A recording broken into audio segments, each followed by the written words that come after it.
இயேசு கிறிஸ்து நாமத்தினாலே இந்த நாளில் உங்களுக்கு வாழ்த்துக்களை தெரிவித்துக் கொள்கிறேன். எப்படி இருக்கீங்க? சந்தோஷமாக இருக்கீங்களா? மகிழ்ச்சியாக இருக்கீங்களா?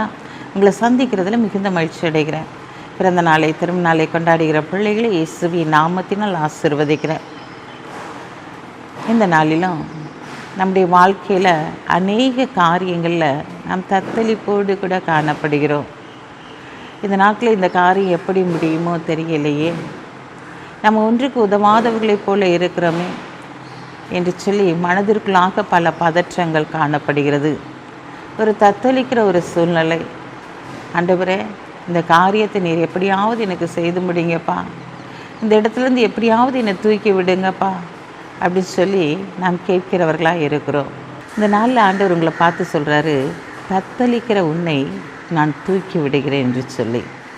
மகனே மகளே, எந்த காரியத்தில் நீ தத்தளித்து கொண்டு இருக்கிறாயோ அந்த காரியத்திலே நான் உன்னை தூக்கி விடுகிற தேவனாக இருக்கிறேன்னு சொல்லி வாசிக்கிறேன், கேளுங்க. சங்கீதம் 113:7. அவர் சிறியவனை புழுதியிலிருந்து தூக்கி விடுகிறார், எளியவனை குப்பையிலிருந்து உயர்த்துகிறார். அவர் சிறியவனை புழுதியிலிருந்து தூக்கி விடுகிறார். அப்போ இந்த நாளில் பார்க்குறோம், ஆண்டவர் இந்த நாட்களில் புழுதியில் கிடக்கிற உன்னை, இந்த நாளில் தத்தளித்து கொண்டு இருக்கிற உன்னை அவர் தூக்கி விடுகிறவராய் கடந்து வந்திருக்கிறார். அவர் உன்னை எளியவனை குப்பையிலிருந்து உயர்த்துகிறார் என்று சொல்லி பார்க்கிறோம். எதில் தத்தளித்து கொண்டு இருக்கிறாயோ அந்த தத்தளிப்பை நீக்கி உன்னை உயர்த்துகிற தேவனாய் உன் அருகிலே அவர் கடந்து வந்திருக்கிறார்.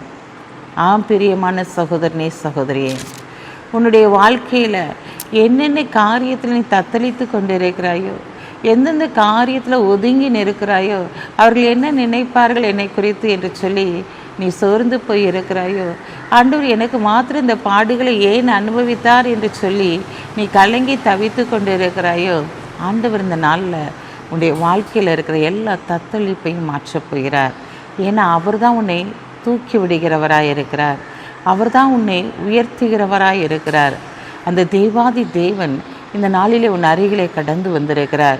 இங்கே பார்க்கிறோம், பேதுரு கடல் மேலே நடந்து வரும்போது அவன் பின்பாக திரும்பி பார்க்கிறான், அங்கே அதில் தத்தளிக்கிறவனாய் காணப்படுகிறான். ஆண்டவரனை தூக்கி விடுகிறவராய் இருக்கிறார். இன்றைக்கு உன்னையும் தூக்கி விடும்படியாக எந்தெந்த காரியத்தில் நீ மூழ்கி போய் கொண்டு இருக்கிற, ஆண்டவரே நான் புழுதியில் கிடக்கிறேன், இந்த புழுதியை விட்டு எனக்கு வெளியே வர முடியல, இந்த பாவத்தை விட்டு என்னால் வெளியே வர முடியலன்னு சொல்லி நீ கலங்கி தவித்து கொண்டு இருக்கிறாயோ, ஆண்டவர் இன்றைக்கு உன்னை தூக்கி விடுகிறவராய் கடந்து வந்திருக்கிறார்.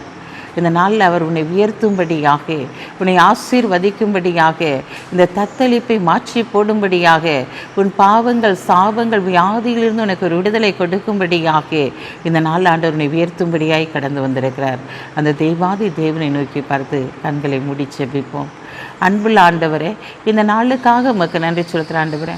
இந்த நாளில் தகப்பனே, அப்பா நீ குப்பையிலிருந்து தூக்கி விடுகிற தேவனாய், எந்த காரியமாக இருந்தாலும் அதில் ஆண்டவரே அவர்களை பரிசுத்தப்படுத்தி அவர்களை தூக்கி விடுகிறவராய், ஆண்டவரே இந்த நாளில் ஆண்டவரே நீர் உயர்த்துகிறவராய் கடந்து வந்திருக்கிறீரப்பா.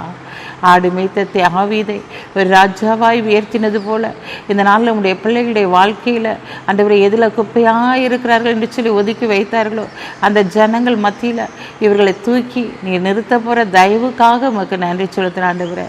இந்த நாளில் இவர்களுடைய பாடுகள் வேதனைகள் கண்ணீர்கள் அனைத்து நீர் அறிந்திருக்கிறபடினா இந்த நாள் ஆண்டவரே இவருடைய தத்தளிக்கிற இவருடைய காரியத்தில் இவர்களை உயர்த்தி கனப்படுத்துங்க. பிறந்த நாளை திருநாளை கொண்டாடுகிற பிள்ளைகளை இயேசுவின் நாமத்தினால் ஆசீர்வதித்து ஜெபிக்கிறேன். ஏசப்பா, நான் உன்னை விட்டு விலகுவதும் உன்னை கைவிடுவதும் சின்ன வார்த்தையின்படி உங்களுடைய பிள்ளைகளை ஆண்டவரை நீர் ஆசீர்வதித்து கனப்படுத்துங்க.